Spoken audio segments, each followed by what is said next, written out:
নির্বাচনের দিকে যাচ্ছি। সেই নির্বাচনে আমরা যথাযথভাবে ইনশাআল্লাহ সরকারকে সর্বতভাবে সহযোগিতা করব, নির্বাচন কমিশনকে সহযোগিতা করব, যেন আমরা সুন্দর একটা নির্বাচন করতে পারি। এছাড়াও দেশের বিভিন্ন প্রাকৃতিক দুর্যোগ মোকাবেলায় সমসাময়িক স্বতঃস্ফূর্তভাবে জনগণের পাশে দাঁড়িয়ে আমরা সেবা করে চলেছি।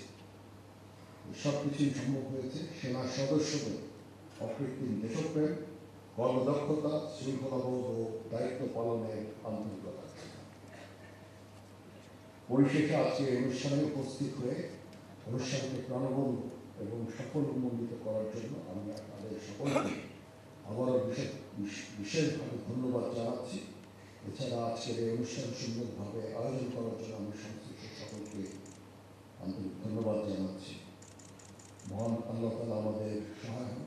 আল্লাহ হাফেজ।